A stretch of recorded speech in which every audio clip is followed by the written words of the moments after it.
Hi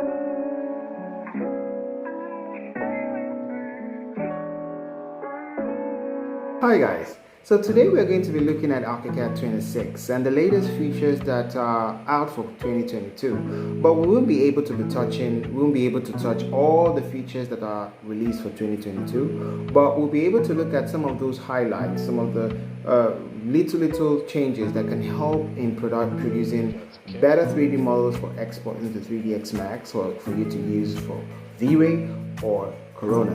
So stay tuned and watch the end of the video and see some of those features with me and see how we can use them for better export files.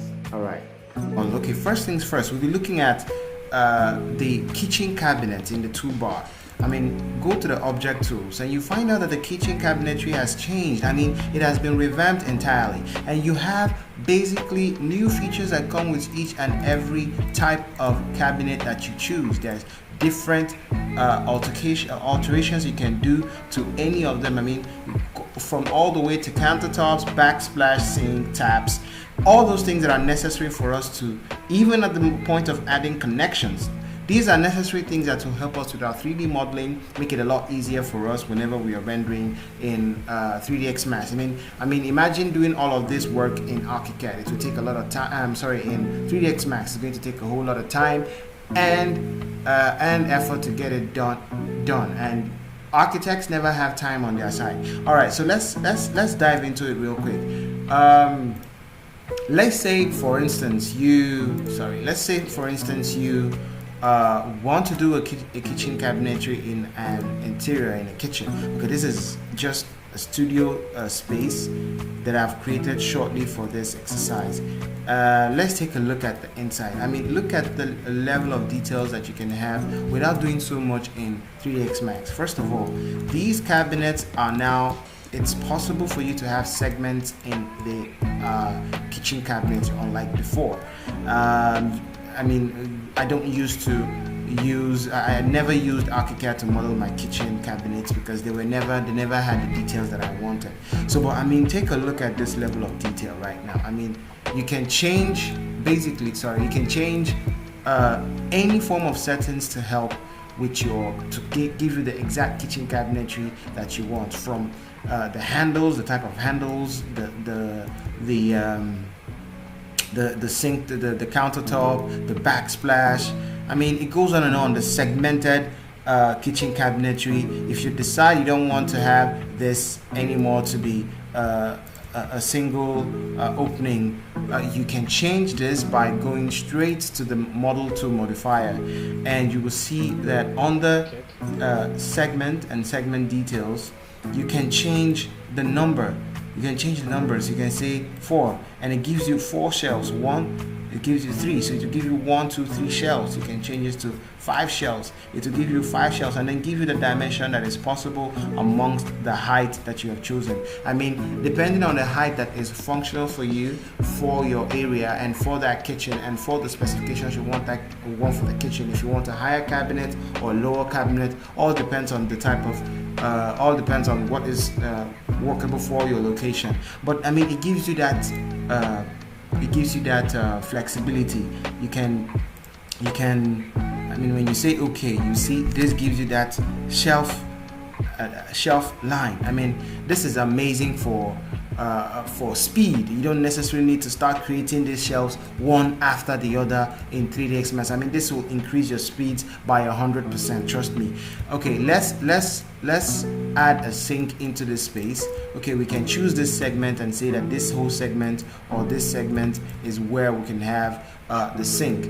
Basically, the sink is a lot bigger. I would say let's make this segment a lot smaller. You come to this node and basically move it a little bit down. You can say the carcass width could be in and around 600, and it gives you that 600 dimension right there, and you can easily move this and it will give you the fill up. Let's leave it at that 800, and you can easily change this now to a single door opening by changing this to 1, and it turns to a single door opening like this. Isn't this amazing?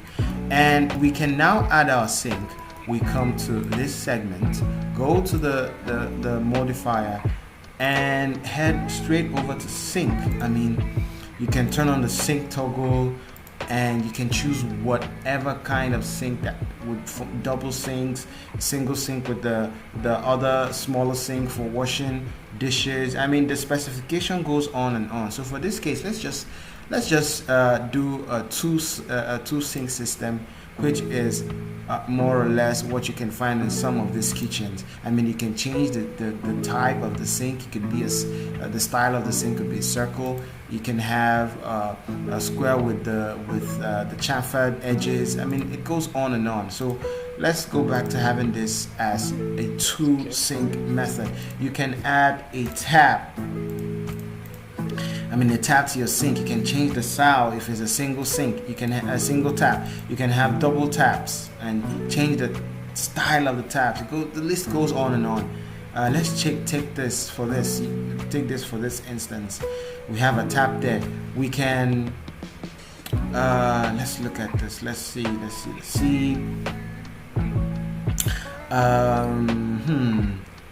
And we say okay, and you can see we have a double sink. If the double sink is too small in size, we can definitely change the size of the sink to take up the entire space.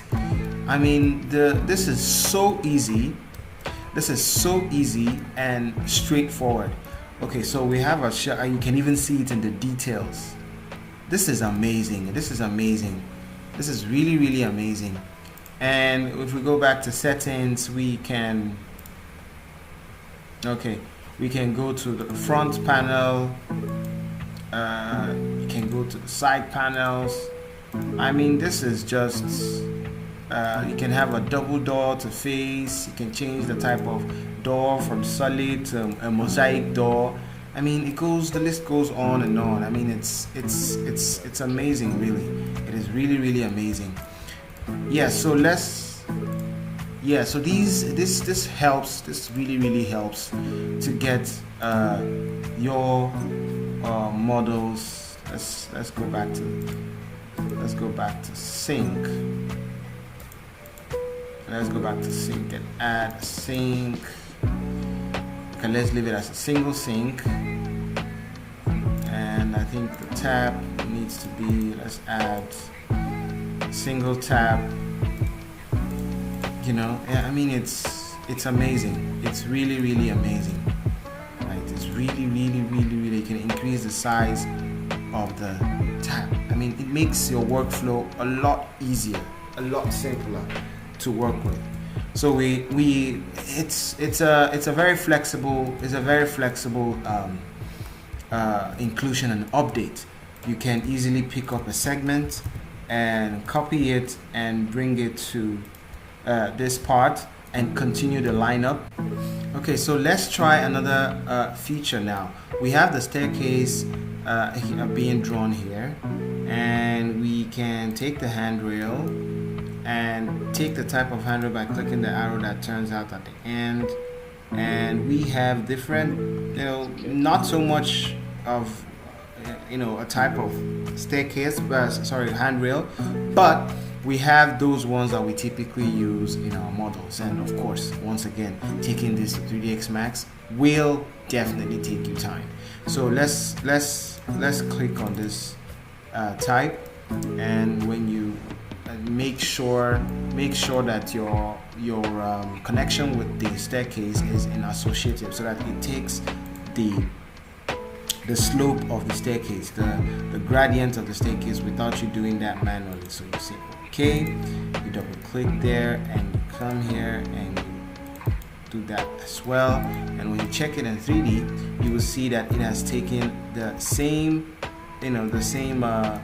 flight as that of the staircase. And there's a whole lot of editing you can do to make your work a lot easier. I mean, you can click on the rail here and click on edit, and you can go to rail settings, and you can change the top rail that you want it square, or you want it hollow, and you you can change the structure. Do you want it to be iron? Do you want it to be steel or stainless? In this case, let's leave it for stainless. Let's see, you go to handrails. Yes, and we have the glass, and you have the inner post. You can change it. In this case, we don't have any inner post, but if you want to add an inner post to maybe an interior and an exterior handrail, just to improve on detail of rigidity, there are different profiles you can use. Let's try this profile, and it is included, and when we say OK, you would see those profiles inside the connection. But for an interior, I don't think that these profiles are necessary, because it can actually harm you on your way down. So it gives you a different array of what you can do. We can change that. We can change that to having nothing there. We can look at panels. The panels we are choosing is actually glass panels, and you can look at the profile of the insertion of the panels and the casing, and the height. You can change that if it is depending on what is obtainable in your pickup points, or maybe your prefab details. So it all depends on what is optional. These things will help you, move a lot faster when you are doing your workflow, and it will be a lot quicker. So you exit the edit mode, and you have it. You have it here. You can see the type 1 and type 2. So this is absolutely amazing for your workflow, and it is basically going to work for whatever you are doing. Okay, so another thing that we can look at is the hole punch. I mean, it's the opening tool. I call it the hole punch because it helps punch holes into elements like walls. I think you can punch holes into slabs as well, and some other components. But let's look at maybe if you want to do maybe a recess and an extrude detail in a wall, and you want to do it quickly and don't really want to waste so much time. So you just go and pick up the opening tool.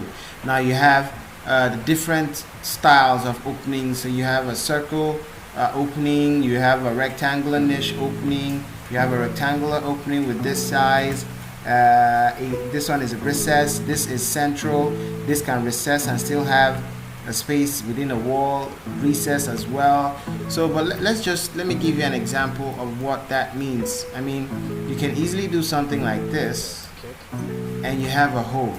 Then if you go to your 3D model and look at that space, you can find out it has created a hole, and maybe you want the hole to come out a lot much better. You want to have a recess point. You go back to this, and as you can see, there is still space on the inside, so we'll push it all the way to the rim. And if you look at it again in 3D, you can see it has created this form of opening. So what does this help us to do? We can easily have an opening, maybe where we can extend this opening. We can extend this opening all the way to any point that we would want.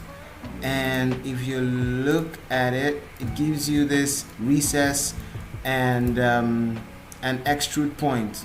Obviously you could do this in 3ds Max, but this helps you to have both 2D and 3D all at the same time. So it's a no-brainer really. So this helps you to have this kind of setup. Maybe you want this to be your TV area, or you want to insert something here and have a flush point without actually intersecting it with the wall. It's so nice. It's a nice of an update, and it can make creativity much more better for architects as well. You can copy this and spread it in intervals as well, or you pick up one and click spread, and you spread it along, let's say by 200 millimeters. And I mean, you get to have something that looks like this. So when you look at it in 3D, you have this effect. So this can help you to do, this can basically help you to do details for walls with recess points, right? This can be very, very, very, very, very helpful. Like I said, you could either do this, you know, to have, you know, this type of workflow, or you can even have this, one of them to extend all the way to this point for inserting maybe some certain type of component into the wall and all whatnot. I mean, it makes your workflow a lot easier when you do a little bit of the percentage here in Archicad and a little bit of the percentage here in Archicad and some of them and smaller minute percentages in 3ds Max. So this is really awesome. All right. Okay, so another tool we'll be looking at is the equipment tool. I mean, this equipment tool has been here in the last versions, Okay, so let's look at other things that are still brand new for 2022, Archicad 26. Okay, so let's check the model tool. I mean, usually I never go to the model tool to pick up any of these models for my interior or exterior renders, but there are some new features that actually look some new models that actually look really good that you can use to do, you know, quick exterior, quick interior without actually doing a whole lot of importation in 3ds Max. You can put it up all in your Archicad and, you know, get your renders going. I mean, we can start all the way from appliances. I mean, there are some new, you know, really good looking tools that models that we can use to make our spaces, you know, look really okay, and maybe a quick render to show your client that, hey, this is possible, without actually wasting so much time if you do not have time in your hands. I mean, we have new chairs. I think, yeah, we have composite chairs like this, which was not here in the previous generations of Archicad. We have composite chairs now. We have we have deck lounges now, which is okay. I mean, you can use this for a render, a quick render. I mean, you have some okay chairs. I mean, you have these bistro chairs. I mean, this could be used for a restaurant. I mean, you could use some of these chairs for your offices, some couches. Pretty nice. Let's check some of the couches and sofas. I mean, you have nice couches now, a lot more detailed couches than before. You can use it to fast render. I've already explained the kitchen cabinets. Much more detail. It is much more important, much more the advantage is much more in the kitchen cabinets. I mean, we have tables now, good coffee tables that we could use, you know, for our interior renders. I mean, you have, usually I don't use any of this, but right now they have tried to update it a little bit so that you can be able to do some quick stuff, you know, without having necessarily to do that in 3ds Max. But however, you must understand that if you can do considerable amount of percentage here in Archicad before you export to 3ds Max, then you have done, you know, half of the job 10 times quicker. You know, you have a microwave. I mean, this microwave should look good. You know, it doesn't need to have so much of the branding details, but this can work for an interior kitchen render. A fridge, fridge with different handles and different, you know, let's see how that looks as well. Oh, and you can see this doesn't look bad at all. I mean, you can use this for something really quick in your interior render. But bear in mind that I don't use any of this for my renders at all because of fine details. But I'm just saying that if you have something quick and you don't have the time to import, you can do a setup like this really quickly and still, with textures and lighting and all the necessary things, you can add to your render scene and we are good to go quickly. Bathroom. Let's check out the bathroom, accessories. Let's check out the mechanical file. Fire, heating. I mean, these look good. I mean, the ACs look okay. You can use the ACs. You can see the AC exhaust, air diffuser. You can have that placed in at any time. Bathtubs, not necessarily my type here, but I mean, they're decent enough stuffs that you can use. Okay guys, so in the next video I'm going to show you how I used Archicad to do some of this modeling that we are going to see right about now. Yeah, so this is an Archicad model, an external model. So in the next video I am going to show you how we use Archicad model Archicad 26 to model this particular building.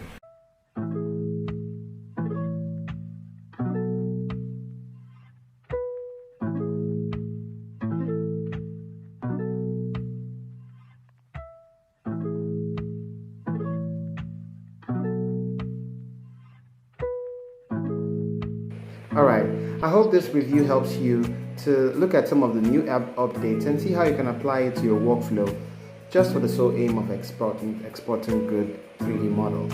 Alright, I hope you like this video and share this video, and also subscribe to our channel. If there is any questions pertaining to this video or other issues concerning your renders and your exterior and interior renders, please feel free to put a comment below and we'll go through it and see how we can make videos to answer your questions. Alright guys, peace.